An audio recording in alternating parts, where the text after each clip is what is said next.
ഞെട്ടുന്ന വെളിപ്പെടുത്തലുമായി കേന്ദ്ര ആഭ്യന്തര മന്ത്രാലയ മുൻ അണ്ടർ സെക്രട്ടറി RVS മണി ജനം ടിവിയിൽ. UPA സർക്കാർ കാലത്തെ പാക് ISI അവിശുദ്ധ ബന്ധത്തിൽ ഞെട്ടിപ്പിക്കുന്ന തുറന്നു പറച്ചിൽ. മുൻ വിദേശകാര്യ സഹമന്ത്രി E അഹമ്മദിനെതിരെ പേരെടുത്ത് പറയാതെയാണ് ഈ ഗുരുതരമായ വെളിപ്പെടുത്തൽ. മലപ്പുറത്ത് നിന്നുള്ള മുസ്ലിം ലീഗ് കേന്ദ്രമന്ത്രിയും അവിശുദ്ധ ബന്ധത്തിന്റെ ഭാഗമെന്ന് RVS മണി ജനം ടിവിയോട് തുറന്നടിച്ചു. He was from some Malappuram constituency or somebody.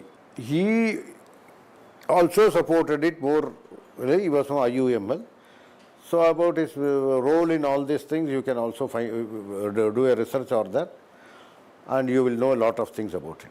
ആഭ്യന്തര മന്ത്രാലയത്തിന്റെ കൈവശം ഇതിന്റെ കുറിപ്പുകളുണ്ട് എന്ന് ആഭ്യന്തര മന്ത്രാലയ മുൻ അണ്ടർ സെക്രട്ടറി വിശദീകരിച്ചു. അദ്ദേഹം മരിച്ചുപോയതിനാൽ കൂടുതൽ കാര്യങ്ങൾ വെളിപ്പെടുത്തുന്നില്ലെന്നും RVS മണി കൂട്ടിച്ചേർത്തു.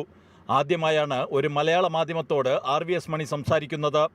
അദ്ദേഹത്തിന്റെ വെളിപ്പെടുത്തലുകൾ ദേശീയ രാഷ്ട്രീയത്തിൽ വലിയ ചർച്ചയ്ക്ക് വഴിവെച്ചിരിക്കുകയാണ്. ഇന്ത്യൻ യൂണിയൻ മുസ്ലിം ലീഗിനെ കുറിച്ച് അതീവ ഗുരുതരമായ വെളിപ്പെടുത്തലാണ് അദ്ദേഹം നടത്തിയിരിക്കുന്നത്. ടീം ജനം, ഡൽഹി.